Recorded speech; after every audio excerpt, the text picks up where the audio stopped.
Good evening, ladies and gentlemen. It's the Ghost Show.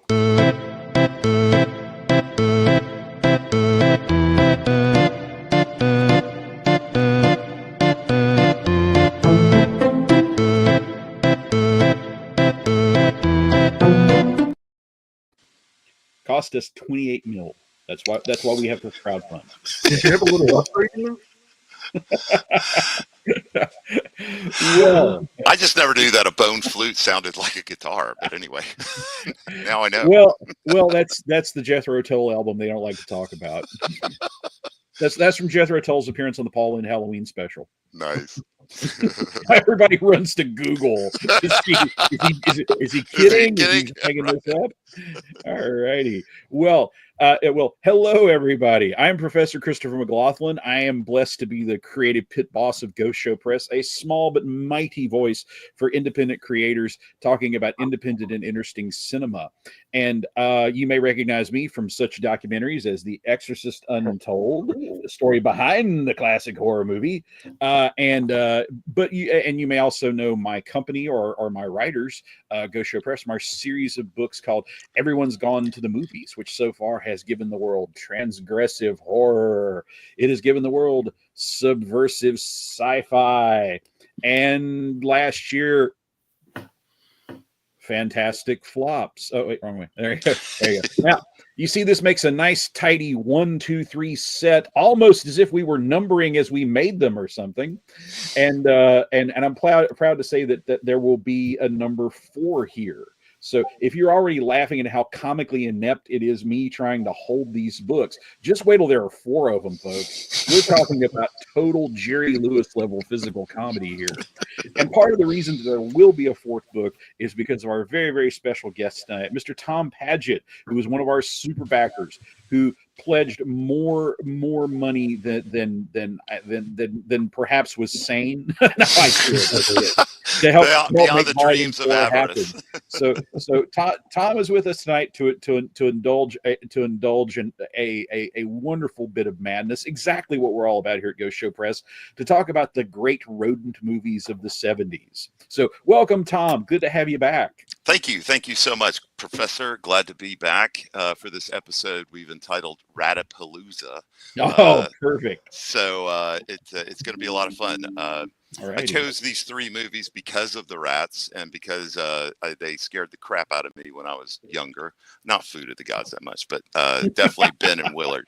And so, glad to be here. Thanks. All righty. And joining us also tonight, as we work our way down the Brady Bunch grid, is filmmaker, writer, all-around visual artist, Mr. Tim Thompson. Welcome, Tim. Good to have you back. I am so jazzed. Oh, yes. Here we go. Psyched for rodent movies. Yes. And joining us from the Bridge of the Enterprise is the godfather of the Banff family of podcasts, Mr. Mike Lafferty, the guy that makes everything happen and everything work. If it's going properly, it's because Mike has pushed a button somewhere or specifically told me which button to push. So welcome, Mike. Yeah, I'm glad to be Mike. here. You might know me from such documentaries as Tiger King, in which I played the magician. Currently working on Rats in Space. So you were the tiger using magician. Were you the one that was billed Anne Roy? I was J.P. Wilson. I looked way different, but it's the camera, man. Right? It adds or subtracts 15 pounds and various hair and skin tones. So, yeah. Nice to meet you, Mike.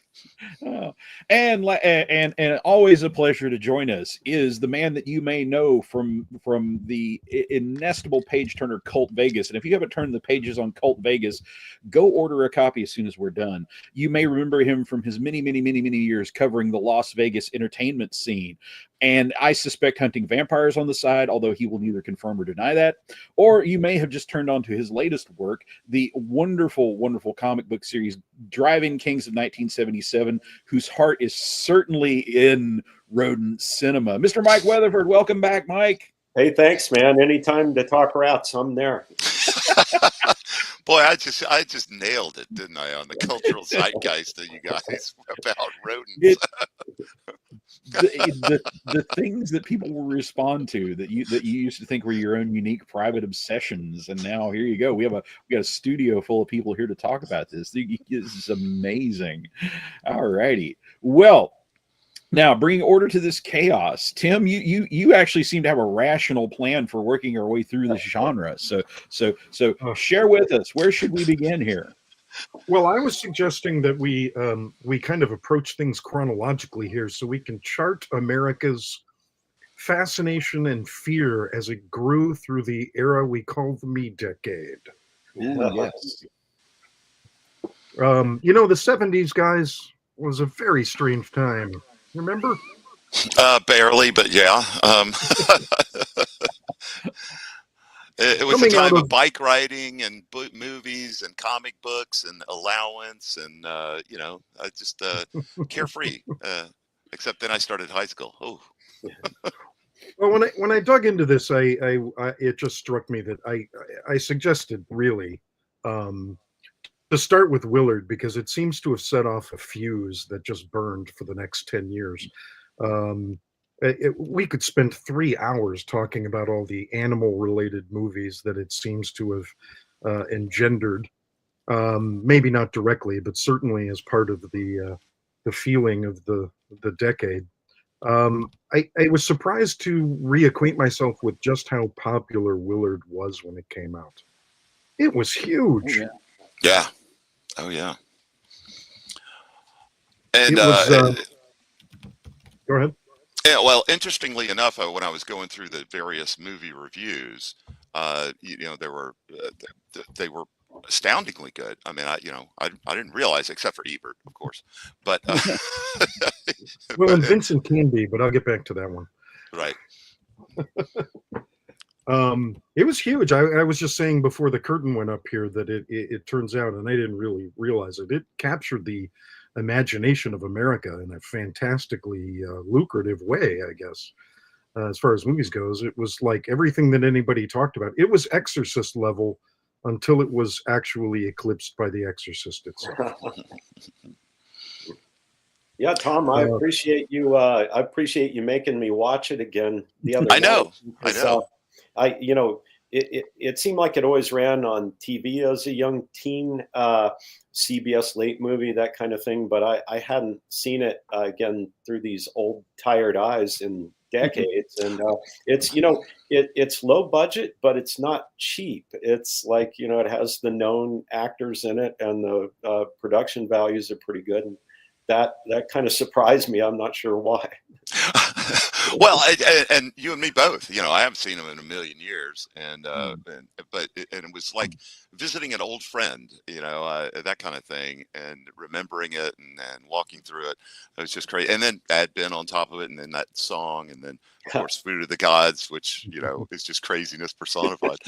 But yeah, I guess I never realized at the time what's the way those rats wormed their way into my brain as a young man in Houston, Texas. So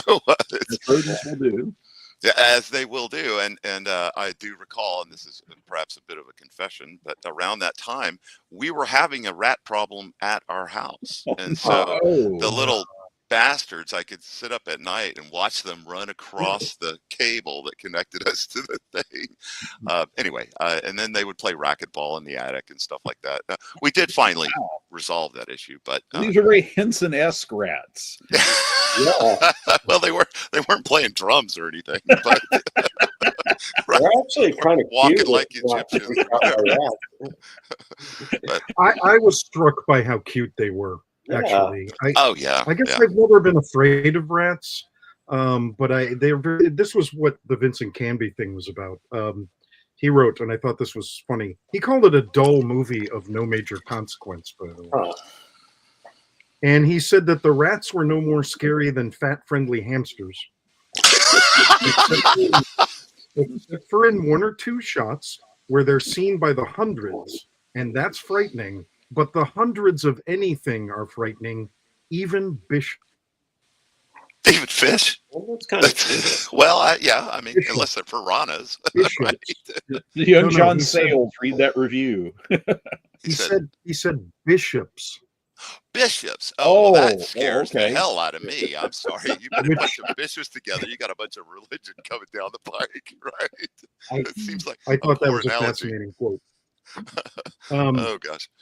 Willard was it was such a strange soup. It was directed by Daniel Mann, who was one of Stanford Meisner's great acting students. He's one of the real studio actors, and he was known for directing big budget Broadway plays on screen. Oh, wow. So he was doing stuff like Rose Tattoo and Tea House of the August Moon and Come Back Little Sheba.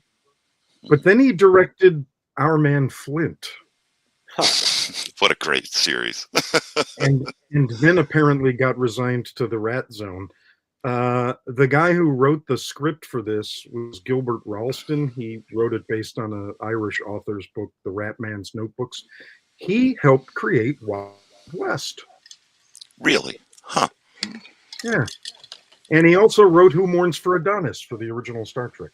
So, great episode. And neither of them worked after Willard came out. Really? Yeah. They were the Rat Men. Well, the drop off in quality between Willard and Ben maybe is explained by having a good director, but I think it was Ben's fault. And when I was a young teen and just enthralled, I just took it all on face value, and it was what it was. And watching it now, I was like, I think it's kind of a black comedy, at least for the first half of it, with the kind of grotesque family around the table. I was just going to say that. Yeah, that meal was whack. Yeah. I mean, crazy. I think it's a supervillain story. It's literally a guy who has a little bit of a power, and it kind of goes to his head, and he uses it to get revenge against everyone, and then it consumes him. It's Joker. It was in 71 Joker. Okay, fair enough. and it foreshadowed the Office. You keep looking for Dwight and Jim. There's a surprising number of scenes set in file rooms. right, exactly. And the betrayal at the end. I mean, Ben, I was good to you, Ben. That's what he says, and that's what that resonates with me. Just how much, but yeah, you're right. He just got out of control. He's had to start stealing the money to pay for the food of the rats, and I don't know why these rats thought that he was just going to be their sugar daddy and feed them all the time. I mean, they're rats, right? I mean, did they lose the ability to forage when they gained the ability to understand English? I don't know. Maybe the rats absorb the human's capacity to believe anything, no matter how ridiculous, if it just happens to sound like exactly what we want to hear. But yeah, Tim, I like that supervillain. He gives him parts of his birthday cake, right? And so he's got that connection, and he tries to kill him, but then he saves him. Let him out of yeah. Well, I had a question for the panel tonight, because if I'm wrong about this, I'm surrounded by people who would know. Okay. All right, so I was trying to think if before Willard there was another significant film where your protagonist is this picked upon loser and it's all their story. Because you'd had picked upon losers. Like, I don't know, the first thing in my head was like Dean Martin and Jerry Lewis movies. But it's always like, you have your picked upon losers, but he's always got the cooler friend who's there to kind of take some of the heat off. Right. And the picked upon loser just was so baked into the 70s pie. I started thinking about Taxi Driver and things like that. And I had to stop, because when I started drawing lines between Willard and Taxi Driver, I'm like, it may be time to talk to a friend. That was what you said. Or no, yeah. That's what. But yeah. Okay. Is there another picked upon loser story like Willard before Willard? And I'm just not thinking of it. There's that Roddy McDowell Golem movie, but that's more of a Psycho ripoff. Okay. Yeah. I kind of thought about Peeping Tom, but okay, yeah. That's not really the same thing, though. That's more Norman Bates than than Willard, I guess. Yeah. I mean, with Willard working for the asshole boss, there's just and there's just kind of a 70s sheen to his isolated loserdom. Right, and he's his mom's sick. He lives in this big mansion that he can't take care of. Everything is falling apart. All because his dad got Ernest Borgnine, that bastard, who got what he deserved in the end. He's so good in it too. At some point, the thing kind of turns the corner from camp into like you're rolling with it. I'm not sure what number of minutes into the movie that is, but part of that's got to be why, because Borgnine's so good in it. Yeah. Right. Yes. So I did have a quote from Ebert that I wanted to read about Borgnine, and it says, "I want to consider the psychological and sociological implications of Willard, of course. What is it in the film that touches some deep buried nerve in the public psyche? Why does wholesome family entertainment fade away while rats make millions? I've thought long and deeply on the subject, and believe me, I've reached a conclusion at last. People have waited a long time to see Ernest Borgnine eaten alive by rats, and now that they have their chance, they're not going to blow it."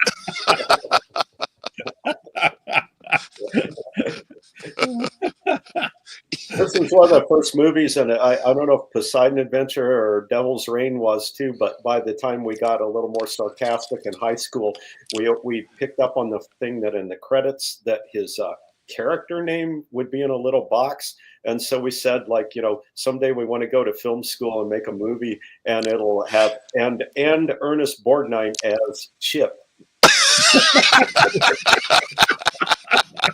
That's a worthy goal.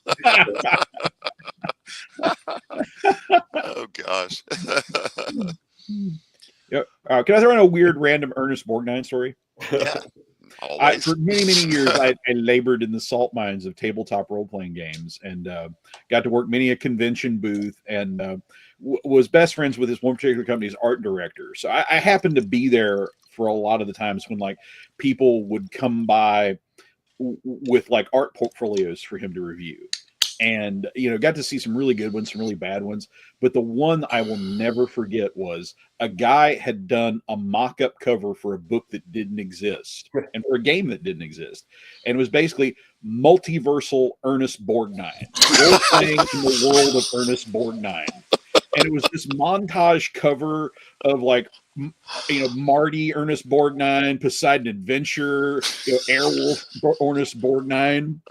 And we saw that, and I swear we spent the rest of the convention like coming up with like our like Ernest Borgnine protagonist dream team.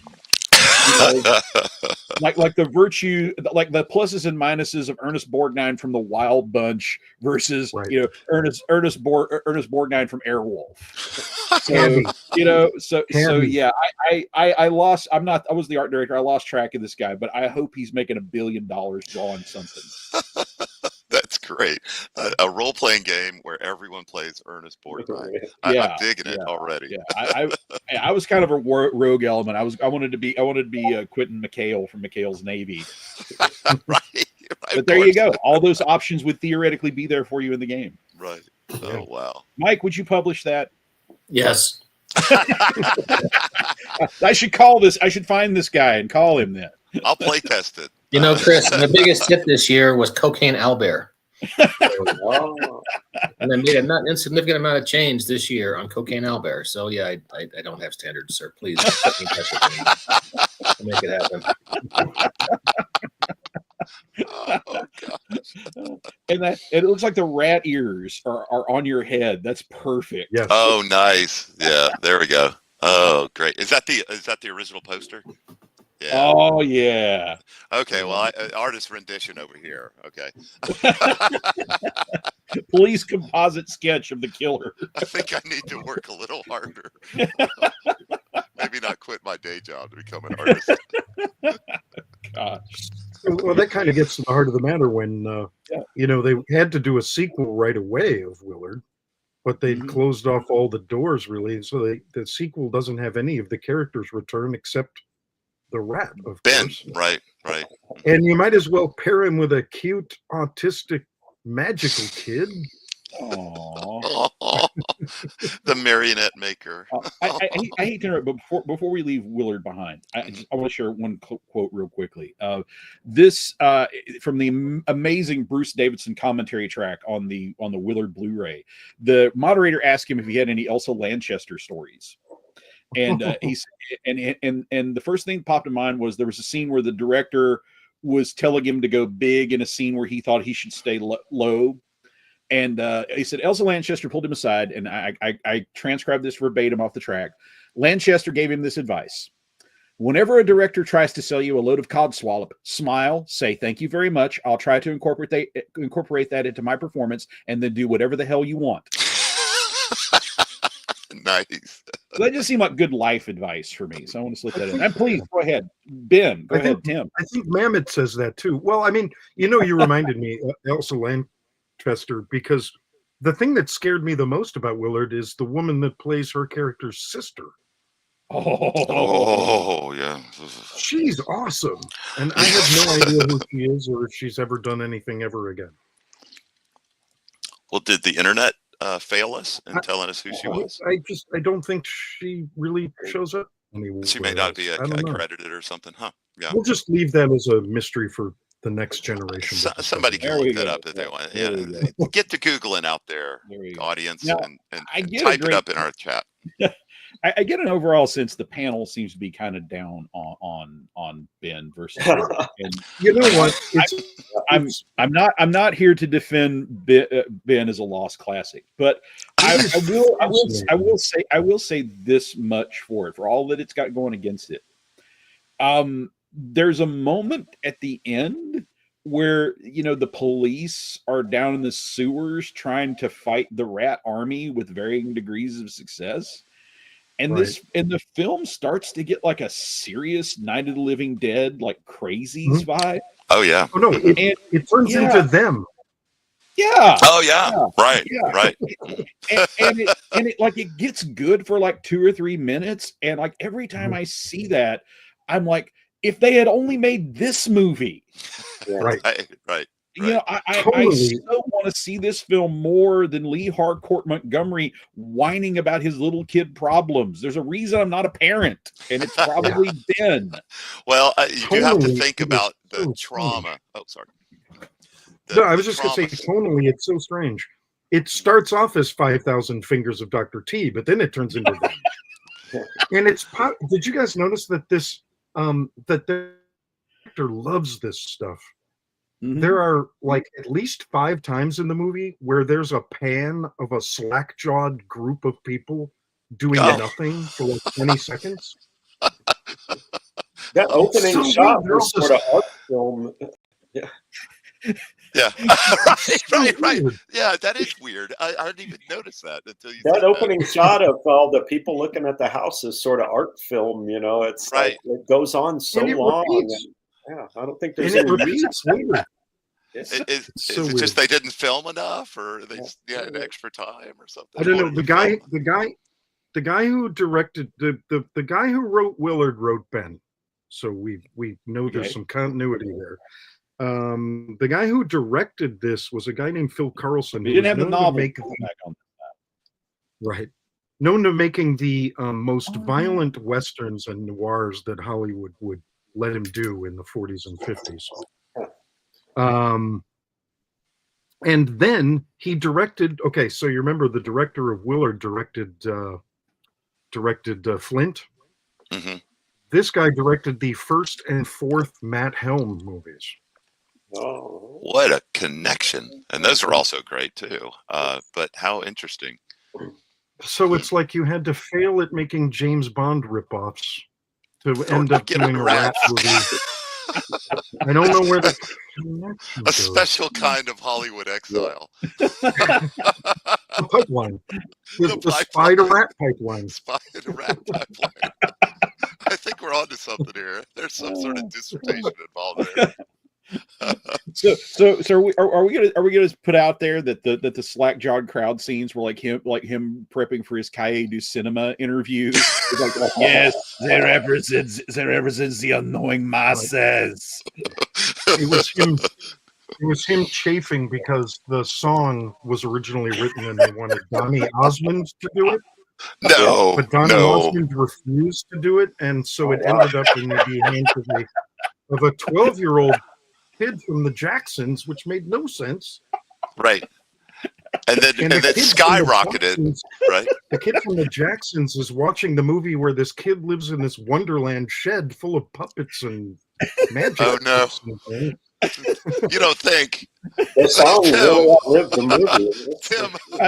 I'm sorry. I need a time out that there's a world where Donny Osmond said, I'm sorry, this is beneath me. Well, it was neither country nor rock and roll. Yeah. Okay. I mean, so, we got to be clear about that. His choices were fairly limited. Okay. The kid is good in this, though. He's a really good actor. And you know what I really love? Meredith Baxter is really good in this movie. And one of my favorite scenes is when he's playing the piano. You know, I mean, like that was just creepy beyond belief. I mean, you know, it's like I just wrote this song. Anyway, we were talking earlier, it's an earworm, but then Chris said no, an ear rat. It's like, even worse. Okay. I was at dinner. I told her I'd tell the story. I was at dinner with Bliss Blood from the Painting. She lives in New York now, but obviously late 80s, early 90s Houston weird ass music scene.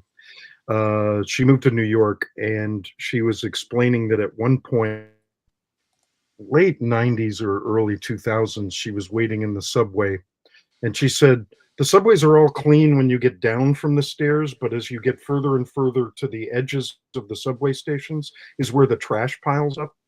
And nobody notices it, and everybody had to crowd to one far end of the subway waiting for a train where all the trash was piled up, and there was like 2 huge rats on a big trash can, and there's like a crowd of 20 people waiting for the train, and one guy started to sing the song. And apparently a couple of people joined in, and so an impromptu chorus of Ben started in the New York subway. Well, I have to tell this story. When I was, telling my girlfriend about I was going to do this, and her nephew was there, and he's a younger man at 33 or whatever, and we were talking about Ben, and he said, "Well, I don't even know what you're talking about," and I said, "Well, let's play the song for you. Surely you remember the song." We played the song. Catherine and I sang all the words perfectly together, and it was like, oh my God, what a cultural moment that was. It was crazy, though. It's so deeply ingrained. Way more people knew the song than the movie. Right. Yeah. And didn't it, Tim, you probably know more about the trivia of it or the facts, but it was nominated for an Academy Award, but it got beat out by something. From The Morning After, from the From The Morning After, right. Right. Yeah, so... Willard almost won best movie from the Edgar Awards, best mystery movie of the year. Wow, no kidding. But it was beaten out by Costa Gravas's Z. Okay, well, so people really they were hitting, they're punching above their weight there. That's for sure. Yeah, and of course Michael Jackson named his entire album Ben.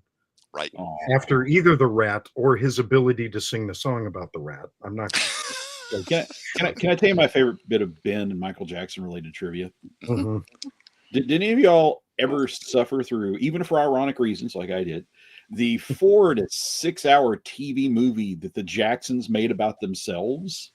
No. The highlight of the first part is they try to suggest there's a hidden backstory to the whole Ben thing. Because they show little tiny Michael Jackson back when the Jacksons were legit, dirt poor, struggling to make it. The only thing that gave him comfort was his pet rat Ben, and it's something I can't believe got out in a Joe Jackson produced movie. Is Joe Jackson has to kill the dirty, filthy rat that could be rabid, and the little kid playing little Michael goes on like. Okay, if you're Gen X, you will laugh your ass off. This incredibly whiny, my rat, So the film suggests that like when Michael heard they were making a movie about a misunderstood boy and his dirty, filthy, rabid pet rat, it's like, I feel seen. So life imitating art, or art imitating life. So according to the movie The Jacksons Made, it's based on a true story. Well, of course, and part of Willard trauma is Socrates being killed by, Borgnine. Yeah. So a very sad moment. And Ben, and then you got to deal with Ben's trauma in the second movie. The guy's almost whacked, and he's had to betray Willard because Willard's not getting him enough cereal or food or whatever. And Ben takes on more supernatural abilities in his movie for sure. He does, yeah. He can speak and understand English. I mean, he probably could read and write. Think Ben in the movie composed that song. And just I like that idea, right? If Ben is a bigger hit on the other side of The Exorcist, do we get to see Ben come back with an army of satanic rats? Oh man, they weren't thinking big enough there. Yeah, that was the original script. Yes, Lafferty, you minx. It was the original script for Argento's Phenomena, but because by the time we got that far, nobody remembered the rats. So, there we go. Yeah, I actually got to see Ben in the theater, so you'd think I would have more fondness for it. But because Willard ran on TV, I think even as a little kid, I knew it was the better movie. But Professor will relate to this because we both were warped by the Golden Turkey Awards. I think they picked on Ben a lot, and that helped us kind of poison our attitude toward it. And then there's a theory that my probably the guy, the little junior high buddy and me that probably saw it together, but as we got older, we kind of formulated this theory that young teens and kids don't want to see movies where a kid is the sidekick or the central character. You want to see the adult. You don't. In a Mike Henry Tarzan movie, you want to see Tarzan, not the little kid that gets all the one-liners and stuff. So I think that's one reason why, even as a kid, we didn't dig Ben as much as Willard. Well, and I have a confession to make. Until I started, I'm not the film guys that you are, and it was stuck in my head that it never made sense to me because Willard was second. So I'm almost, and Willard really was first. So I believe I saw Ben in the theater and then watched Willard on television. Me too. That's what I'm stuck pretty in my head. sure, yeah. I'm pretty sure that actually makes sense now because of why they were arranged chronologically in my mind. Which when I in this, preparing for this podcast, I watched Ben first, and then I was like, well, how's that stuff on Bill Willard at the beginning? And then I realized, hey, I'm an idiot. Willard was first, and then Ben. But so this has all been very useful for me to realign my chronological. Yeah, most people would see that 10-minute recap as a cheap way to expand the running time and save money. But I think as little kids, we were rocked by that because we got to see the end of Willard that we didn't actually get to see in the theater. In the theater, yeah. All righty. Well, So, go ahead, please. Go ahead. I'm sorry. No, go ahead, please. I was just going to provide a transitional moment by talking about how those two were so successful that they pretty much set off a wave of animal-related horror and thriller movies that lasted about 10 years. And I tried to list them all, and there are so many. Stanley and Rattlers, which is both about rattlesnakes. Kiss of the Tarantula. Yes. Of course, you got William Griffith's great Mako, Jaws of Death, which is not a Jaws movie. It's a Willard movie. We'll come back to that. Oh, yeah. He was Stanley. Grizzly. Yes. Yeah. Grizzly, Lepus, Frogs, Dogs, Squirm, which is about worms. Oh, yeah. Yeah. And then all of it led to the big animal stuff like Day of the Animals, 1977, with Leslie Nielsen. Mm-hmm. Okay. and Food of the Gods, of course. Yeah. Right. But only one of them has what accounted for it, because as little kids, it's like, again, when some of these movies were in the dying days of the downtown grindhouses, you had to get your parents to take you, and it's like, gee, mom and dad, you won't take me 15 miles to see a movie. I get it, but so you had to pick your birthday party or somewhere where you could play the birthday card, right? And we wanted to see Dracula AD 1972. We wanted to see Count Yorga.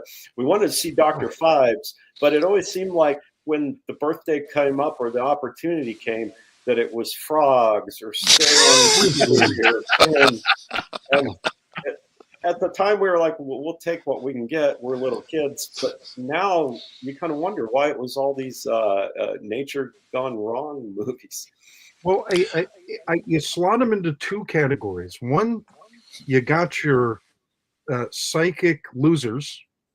Call back to the Prof's earlier identification of the picked on loser who needs revenge and has an animal friend who can do it. That's Stanley and Mako and a bunch of others. And then you have your eco revenge. Because, of course, the first Earth Day was what, 72? 72, like right. Silent Spring had already. Conscious. There's the gas wars and climate devastation, and so there's a whole bunch of them are about nature getting revenge. That's what Frogs is, of course. And wasn't there was a Godzilla movie with Smog? Yeah. Oh yeah. Isadora. This time a week ago, I was watching it on a big screen. And I remember that movie because Smog was this big deal at the time. I mean, if you were living in Houston, we were in a brown haze as much as Los Angeles or anything. I was telling the Prof that that title sequence shot of the mannequin in the sewage probably scared me more than any animal movie in the 70s. in that movie, the Godzilla one? In the Smog Monster, yeah. Right. Oh, yeah, that opening scene. Was just... if they would have stuck with that, they would have come up with a much more intense, much less fun, and very different kind of movie. Yeah. Right. Yeah. But we're into Godzilla movie. It's a whole other topic. Right. I didn't mean to run off, but I like the way you gather. You got the two different categories, Tim. That's well, and so a side diversion before we get to Food of the Gods, which is Andy Milligan's epic tour de force. The rats are coming, the werewolves are here, which came out in 72, the same year as Ben, and it's if nobody listening is familiar with Andy Milligan, I suggest you get on Tubi right now and search for his name. You'll find a bunch of really interesting stuff to watch. He's the sort of the Staten Island savant of making the low budget torture, blood, scary. He was like Hammer if Hammer had been made by 12-year-old students of Drew Friedman or something. I don't know. But he got a chance. If I may, I think you're missing one of the essential Milligan elements. You have to hate the people you're working for. You have to hate the people you're working with. You have to hate the conditions you're working under. You have to hate the script. You have to hate your audience. Hate the equipment. You have to hate theater. You have to hate theater so much. Yes. And there you go. You've got the ascent. There you go. That you've distilled. And you live in Staten Island. Movies driven by hate. Yeah, and you have a 16mm camera, and you live in Staten Island. He got to go to England around 71 and make 3 Gothic movies, and one of them was supposed to be this werewolf epic. It was kind of like it's like a Jane Eyre-esque period movie about a family of werewolves who are trying to pass along their legacy to the next generation or something. And Willard was such a success that he had to wedge some to it. Wait, sorry, you broke up there. Willard was such a success that he had to wedge some rats into his werewolf movie. Like so the movie's title was changed to "The Rats Are Coming, the Werewolves Are Here," which doesn't even make a lot of sense. Which, by the way, if you watch it, 38 minutes into the movie, you have seen no werewolves, and one rat gets kicked around. And then at 41 minutes, one of the daughters of the family meets a werewolf and gets a sack of rats from him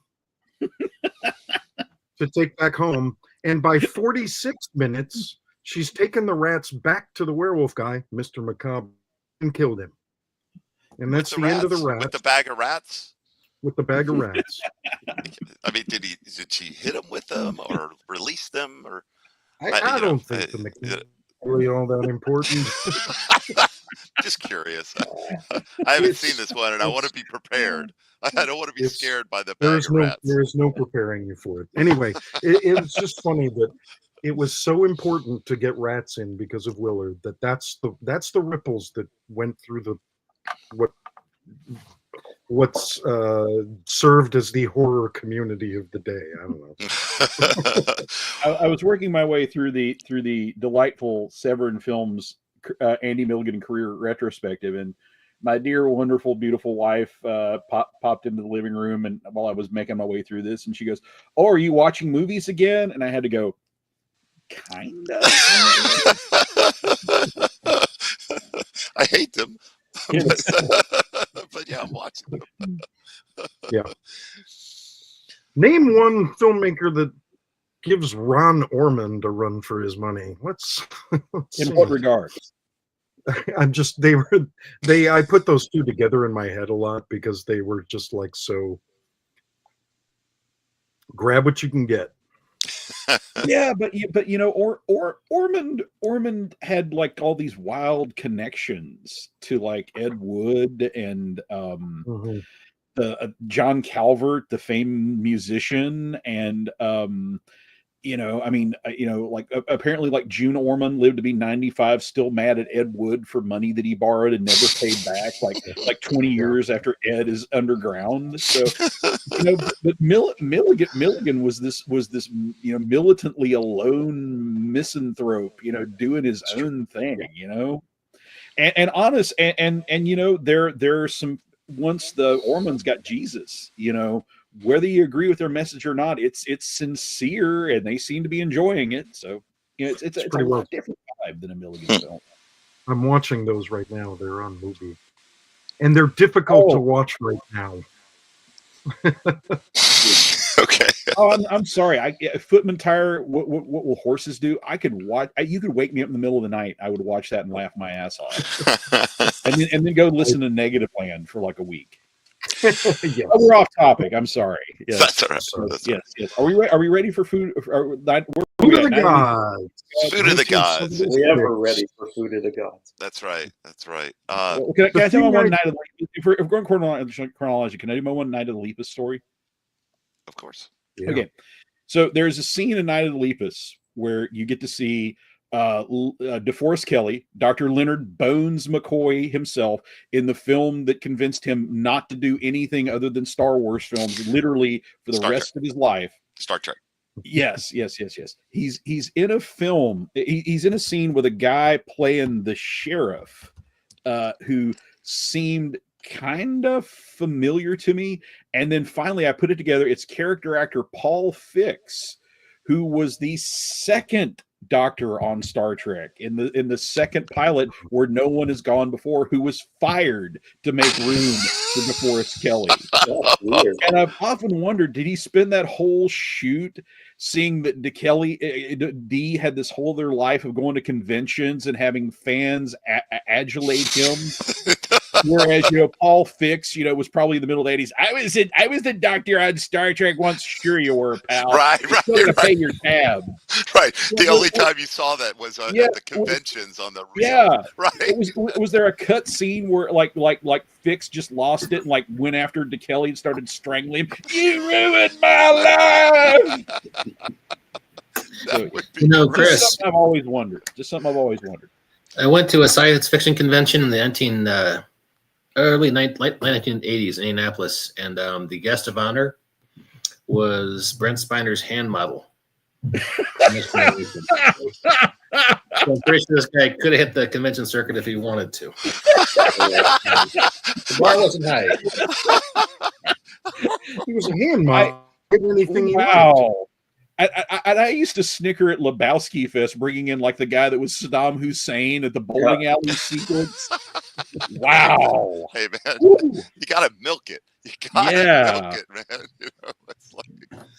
Some of y'all may be familiar with the classic gaming comic book artist John Kovalic, and Kovalic kept us in stitches one night at Gen Con, telling us about the degrees of autograph whores. And they sort of work your way like you were Lando Calrissian in Star Wars, that's cool, to you were one of the admirals that got strangled to death in The Empire Strikes Back, I guess that's kind of cool, to you were the dancing girl that Jabba the Hutt kills in the first 2 minutes of Return of the Jedi. I guess that's kind of cool. And then you fall down to, you were who on Battlestar Galactica?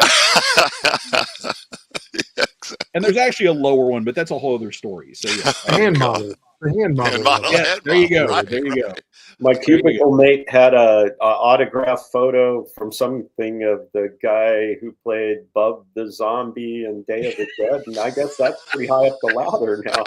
We were like kind of laughing at, like, you know, that's pretty much the heights of whoredom there, but and yet there are ways to get even lower. Ways to get even lower.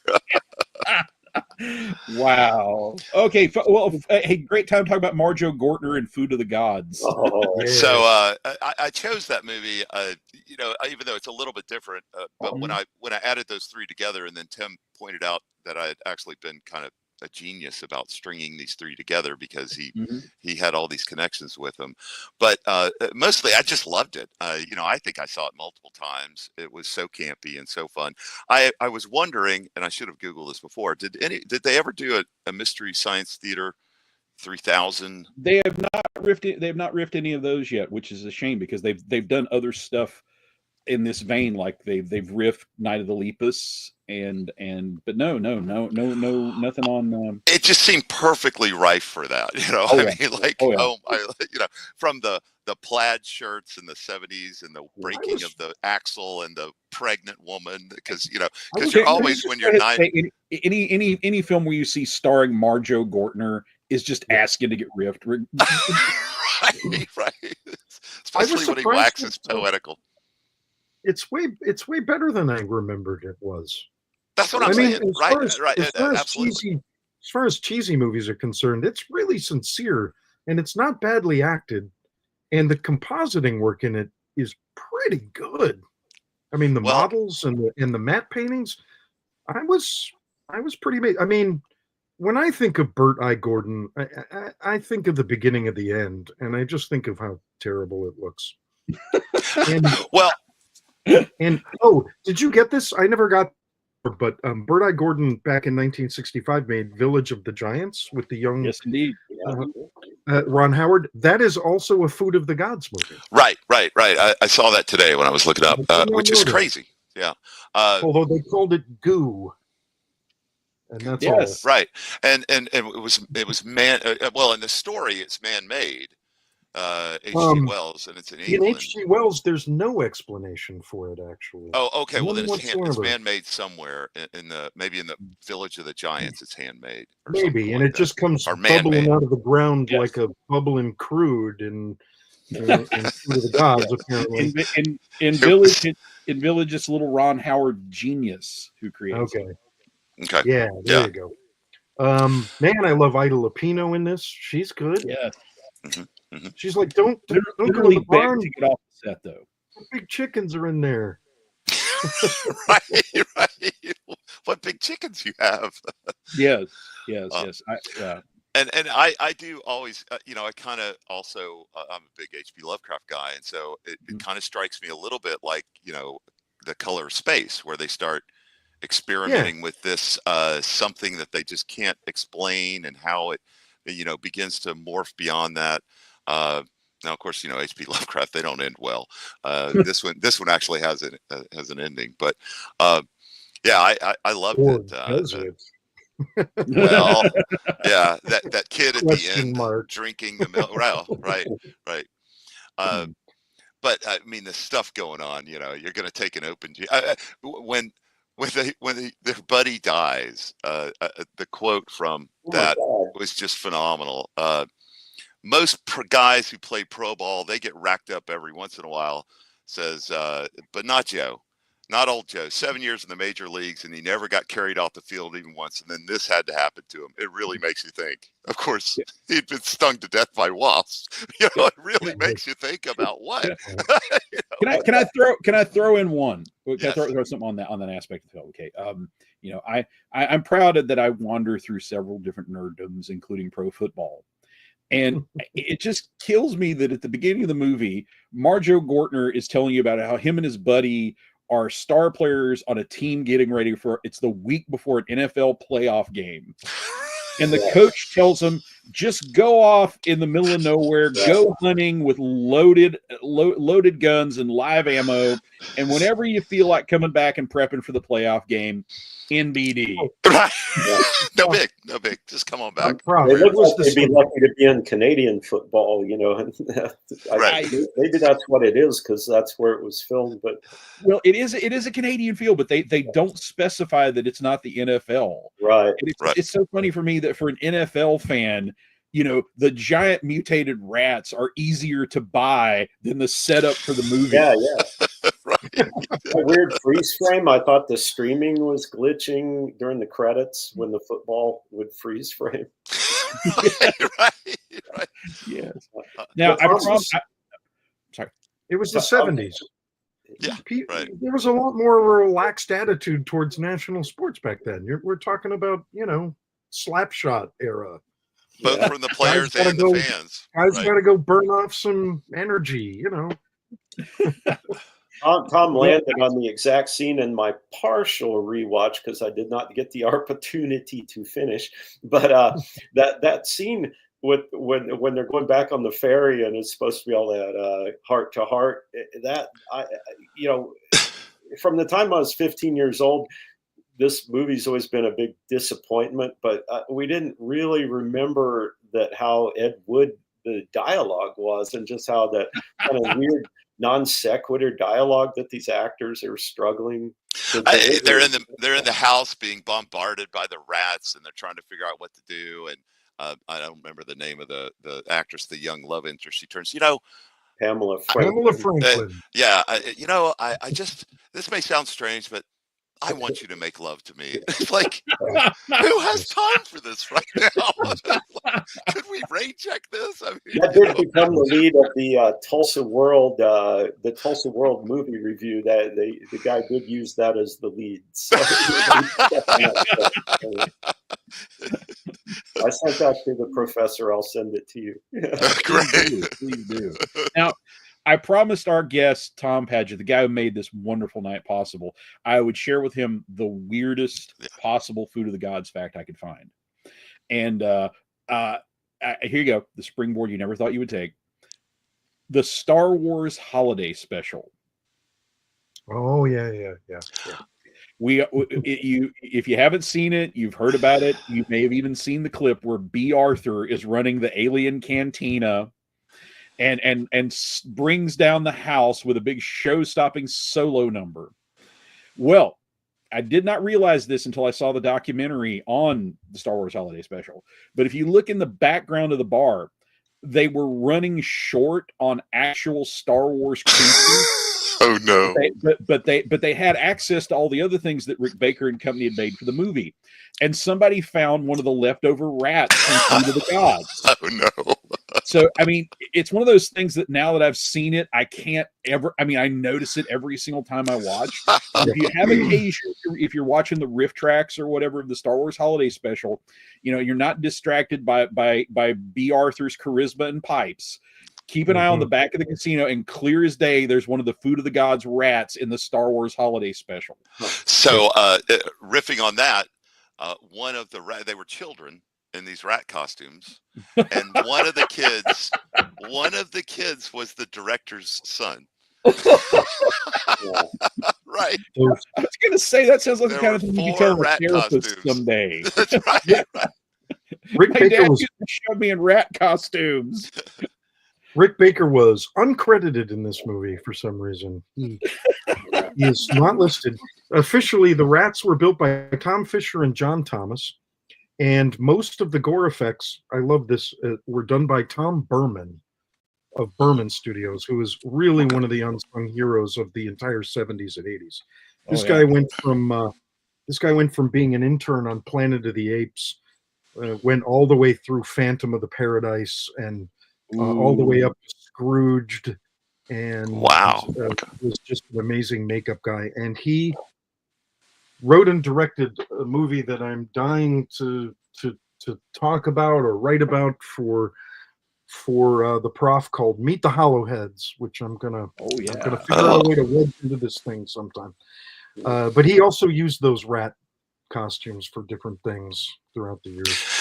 So I do want to assure everyone, because I looked this up, no actual rats were harmed in the making of this film. Okay. It looks like when they're shooting them with the shotgun, that they're taking, but apparently that was high speed blood, fake blood, that stunned the rat. So it was like paint pellets. Like a paint pellet, right? Exactly. Now, I'm not sure that didn't hurt the rats. Some of those, the rat could shook it off. They shook it off. So, if you see a movie made in the Philippines about the same time, the rats got off easy here. Either way you can right. Unlike the movie that I'm about to mention, if we have enough time to solidify the Rat Night, but take us home. Didn't fare so well. So but I don't want to take away from. Well, one last trivia point, and then knock it out. The balcony didn't exist until the flood at all on the house. It's never there anywhere except at that point, and then it disappears when they're dragging all the rat carcasses. And by the way, I think I would have had a little more separation from the house and the rat carcasses. Oh yeah, I saw that. But yeah, don't burn giant rats 20 feet next from to your door. door. Right. The smell is a bad precedent. Right. Okay, Tim, knock it out. God, I thought the models and the mat work in this were really good though. Like that little model of their camper, I was generally concerned for that poor pregnant woman. Right. I wanted to really laugh at it, but the effects are not that laughable in this movie. Am I wrong? No. In fact, when I was reading about it, they said that these were some revolutionary techniques. That he really was on the cutting edge of it. So, and they don't hold up, obviously, but I mean they did. At the time, they were great. I mean, so I'm calling the end of the rat decade 1984, because that's when Vincent Dawn, aka Bruno Mattei, made a terrible Italian road warrior knockoff about rats called Rats Night of Terror. In which which takes place in the year 2240, which I think is really ballsy, and is about a roaming wasteland gang of terrible knockoffs from Casolari's Warriors of the Wasteland, winding up in a bunker where a bunch of experimental scientists accidentally genetically messed up a bunch of rats and made them man-eating vermin. And so it's literally Road Warrior versus rats in an underground bunker. But wait, don't rats already eat humans? Give them the chance. Yeah, but these ones have glowy eyes. They have glowy eyes and long, nasty teeth. Right. Look at the bones. Right. This movie is the kind of fun, terrible that you would think Food of the Gods would be, but this one is truly the bottom of the barrel, and I think that's when they gave up rats. Right. until The Secrets of Nim came out. And right? free plug, if we have somehow talked you into wanting to check that out, it's available on Riff Tracks, which is the best, by far the best way to watch it. If for no other reason, yes. If for no other reason, it's also straight on Tubi. Yeah. Oh, okay. But okay. Without we won't spoil it for you. But I think Tim can just agree with me with that details. I'm sure. One of the worst endings to if you're in any way invested in the terrible ending. If you get invested in it all, terrible ending. The riffs will soften the blow. In Germany, the film distributors were so disappointed with it. They tried to fit it into Casolari's Bronx Warriors trilogy. Foisted upon the German people as a slightly less bad apocalypse movie. Slightly less bad. Now, okay. Now, I want to hand the last segment over to Tom, but I wanted to, in the spirit of bringing America together after a tough election, I wanted to offer a possible alternative to Rat's Night of Terror as the end of the nature cycle. Okay, if I had to pick before now, although I will have to think about Rats maybe, but if I'd had to pick cold before the show, I'd have to go with Jaws of Satan, which may be the ultimate, let's put together everything that worked in the last decade, because it's about a train full of poisonous snakes derailing near a small town whose whole economy is based on a summer festival the corrupt mayor will not cancel under any circumstances. And the reason the train derailed is because the largest and biggest of the snakes is possessed by Satan. I've never heard of this. Oh my God. Jaws. So there you go. Okay. You do Jaws, you do Nature Revenge Movie, and The Exorcist all in one film. It wow! Like it broke the genre. How did I never heard of that? That's amazing. Yeah, I honestly would not have known about it, but Shout Factory put it out on a flipper disc with God, it may have been Squirm or something of that nature, but just like this isn't a movie; it's a Mad Lib. Wow. Mad Lib. Yeah. Good one. Yeah. All right. I didn't even know until I went to watch it on Amazon Prime. I shouldn't say I didn't know. I had forgotten that they actually remade Willard with Crispin Glover. Yes.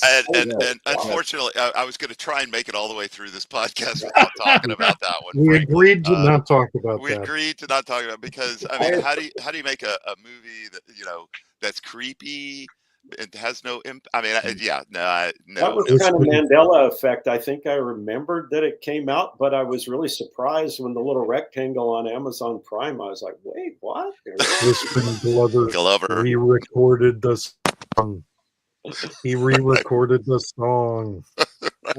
I guess I got to watch it now. I just forgotten that it ever happened. Yeah. No, Mike. No. That and Food of the Gods 2. You're just excused from the conversation. Right. I didn't even bring that up either. Right. Exactly. Well, it's sad. I thought we were going to make it, but anyway. No, I'm sorry. That's right. You're full of surprises, Mike. I like that. Well, we've crept up past the hour, so we'll wrap up here. I'll go back around. So Tim, anything that our audience should look forward to from you? Anything you're working on you want to share that we should take a look out for? I and my creative partner David Rains, as I probably said in the last time, are working on a cool book idea, and we're also working on a new screenplay. So we're going to get out there and do some stuff. No Resistance is going to have a 30th year anniversary screening here in Houston at the River Oaks. Yes. Fun. Awesome. That'll be cool. Fantastic. Mike, and then I'll come back to you since you're our guest. Okay. So, Mike, got to ask you on behalf of all the Drive-In Kings fans, when we're going to see some more Drive-In Kings. Well, we finished the Kickstarter on issue 4. Now we just need to finish the book. Kind of waiting on the artist, and still would like to get it out in December. But yeah, if you don't know about the Drive-In Kings, it's kind of like Food of the Gods, 1975. We were riding our bicycles to the crappy multiplex to see it. By 1977, Empire of the Ants, we were on wheels at a drive-in and getting guys to buy beer for us out in front of the theater, and it was a whole different story. And that's kind of what the comic book is based on. I did not know about that. I'm definitely going to look it up, like your other book. So as y'all all know, I'm an overtime wage theft lawyer, so I'll be working on a lot of that. But Tim and I do have a project that we have been working on, and I think it's got legs. It's got legs, but it's a matter of I am a babe in the woods on this kind of stuff, so I need to figure out how to actually, get to the next step. But when Tim gets some time, I'm going to ply him full of alcohol, and basically just do a whole suck the brain out of him. So, but it's exciting, and I was always just it warmed my heart, my black heart, that Tim said, I like that. I will take that to my grave. Conceptually, it's $1 million idea. We just have to figure out how to navigate it. That's right. It's touchy. It's touchy. That's right. So, all right. And Tom, you said you had a little dedication for tonight's show. I did. So it was a dedication to my mother, Pauline Philippone Paget. She passed away at the age of 81 this year in May of 2024. She is terribly missed, and we loved her very much. She was a woman who was over the top, vivacious, a Sicilian mother who, never left somebody alone, never refused to take home somebody who needed to be taken home, never refused to say a kind word. She was top notch, and we all terribly miss her. So, and may her memory be a blessing to you. Thank you. And we certainly thank you for helping make our books happen and for making our shows fun. And thanks, Mike and Tim and Mike Lafferty, who had to go and do something Great Dane related. And any dog owner would certainly sympathize with that.